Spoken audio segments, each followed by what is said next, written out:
कर्मफल। एक गांव में एक सुनार का घर था। उस सुनार का काम बहुत अच्छा चलता था। काम बढ़ाने के उद्देश्य से उसने एक दिन बहुत सारा सोना मंगवाया। इस बात का पता जब गांव में रात को पहरा देने वाले पहरेदार को पता चला तो उसके मन में लालच आ गया। जैसे ही रात हुई, जो पहरेदार उस सुनार के घर में घुसा और उसे मार दिया। सुनार को मरने के बाद वह जैसे ही बाहर निकला, तभी उसे सुनार के एक पड़ोसी ने देख लिया। वह पड़ोसी बहुत ही सज्जन पुरुष थे।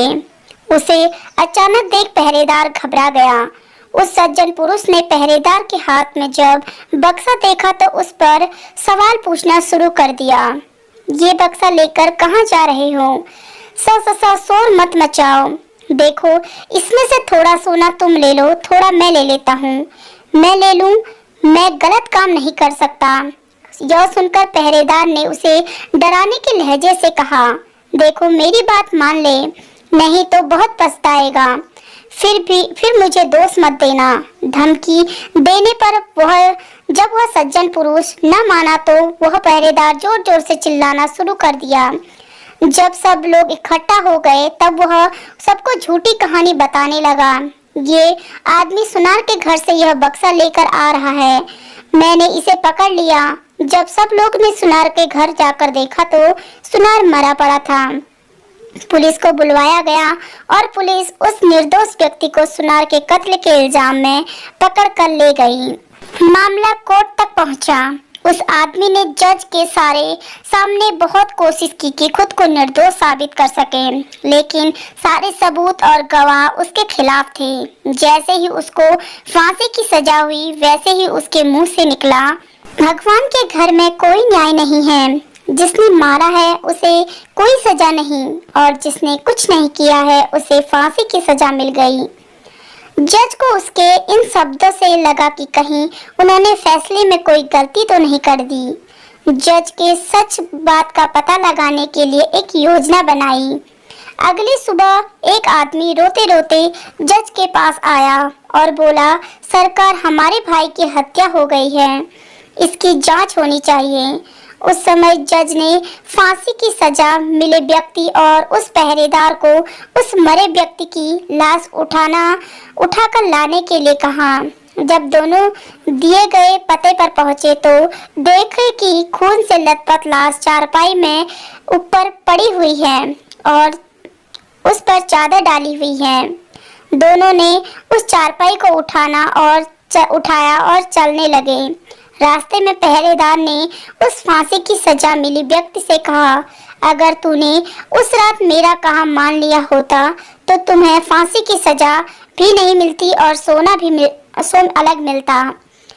इस पर उस व्यक्ति ने जवाब दिया, मैंने तो सच का साथ दिया था, फिर भी मुझे फांसी हो गई। भगवान ने न्याय नहीं दिलाया मुझे। चलते चलते जब दोनों जज के सामने पहुंचे तो चारपाई पर पड़ी लाश एकदम उठ गई। असल में वह लाश नहीं थी, बल्कि जज द्वारा सच का पता लगाने के लिए एक सिपाही था। उस सिपाही ने उठकर सारी सच्चाई जज को बता दी। जज सच्चाई सुनकर हैरान हुए। पहरेदार को कैद कर लिया गया।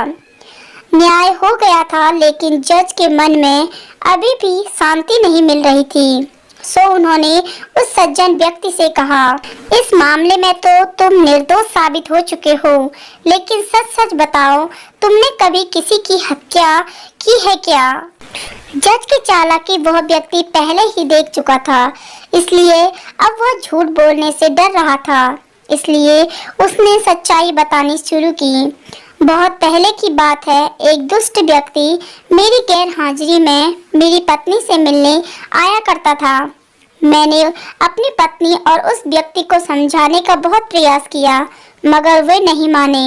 एक दिन जब मैं अचानक घर पर गया तो देखा कि वह व्यक्ति घर पर ही था। मुझे बहुत गुस्सा आया। मैंने तलवार से उसे मार दिया और घर के पीछे बहती नदी में उसकी लाश फेंक दी। इस बारे में कभी किसी को पता नहीं चला।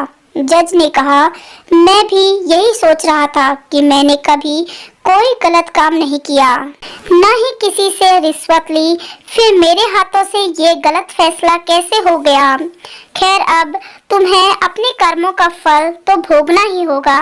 पहरेदार के साथ अब तुम्हें भी फांसी होगी। तो दोस्तों, ये बात सच है कि कर्म के फल भले ही देर से मिले, लेकिन मिलता जरूर है।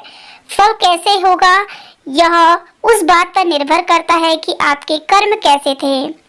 आप अपने बुरे कर्मों का फल अच्छे कर्म से टाल नहीं सकते। जैसे कि उस व्यक्ति ने पहरेदार को रोककर अपना अच्छा कर्म करना चाहा, लेकिन उस अच्छे कर्म के कारण उसके बुरे कर्म नहीं भुलाए जाएंगे, इसलिए उसे उसके पुराने कर्मों की सजा मिली, भले ही देर में मिली।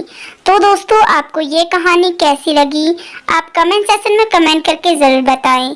अगर आप चैनल पर नए हैं तो चैनल को सब्सक्राइब ज़रूर कीजिए और वीडियो को लास्ट तक देखने के लिए आपका बहुत बहुत धन्यवाद।